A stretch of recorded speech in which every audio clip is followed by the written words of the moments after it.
Le 1er janvier, tu as sûrement célébré le Nouvel An avec tes amis ou ta famille. Ça, c'est parce qu'au Canada, nous suivons le calendrier grégorien. Nous célébrons donc la nouvelle année le jour de la Saint-Sylvestre, le 1er janvier. Mais ce ne sont pas tous les pays qui suivent le calendrier grégorien. D'ailleurs, plusieurs pays d'Asie célèbrent le Nouvel An dans quelques jours. Regardons pourquoi. Le calendrier grégorien est basé sur le soleil, c'est-à-dire que les mois et les années sont déterminés selon le temps que prend la Terre pour faire le tour du soleil. Dans plusieurs pays d'Asie, traditionnellement, c'était un calendrier lunisolaire qui était utilisé, c'est-à-dire qu'il était basé sur le soleil, mais également sur le temps que prenait la Lune à faire le tour de la Terre. Et dans ce calendrier, le Nouvel An ne tombe pas en même temps que celui du calendrier grégorien. Attends, est-ce que tu parles du Nouvel An chinois? Oui, t'as sûrement entendu parler du Nouvel An lunaire sous le nom de Nouvel An chinois. Sauf que c'est pas juste en Chine qu'on célèbre cette fête. On la célèbre aussi notamment à Hong Kong, en Corée du Sud, au Tibet, en Indonésie, au Vietnam, à Singapour et en Malaisie.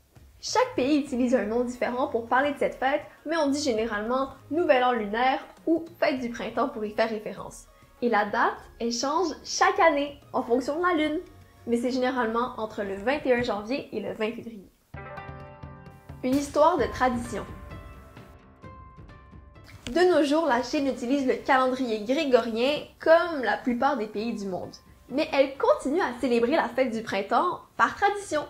Et une de ces traditions, c'est que chaque année est associée à un animal. Soit le rat, le bœuf, le tigre, le lapin, le dragon, le serpent, le cheval, la chèvre, le singe, le coq, le chien ou le cochon.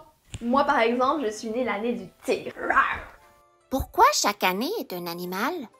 Oh, ça fait partie de vieilles légendes de l'astrologie chinoise. Bouddha aurait récompensé les 12 animaux terrestres qui se seraient présentés à lui avant la fin de son existence. Il existe plusieurs histoires qui expliquent le choix des animaux et ce qu'ils symbolisent, mais ça prendrait bien trop de temps de te les expliquer aujourd'hui.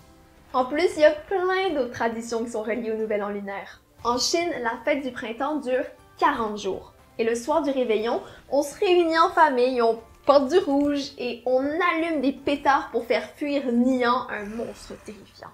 Au Vietnam, on décore tout avec des fleurs d'apricotier jaune qui symbolisent la chance, la richesse, le bonheur, la santé et l'amour.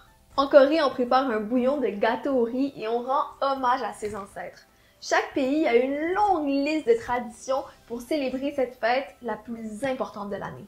Et chaque année, ce sont des centaines de millions de personnes qui prennent le train, la voiture, l'avion ou le bateau pour retourner dans leur famille. Et crois-moi, ça fait du trafic. Et toi, vas-tu faire quelque chose de spécial pour le Nouvel An lunaire? Et dis-moi également, quel est l'animal de ton année de naissance?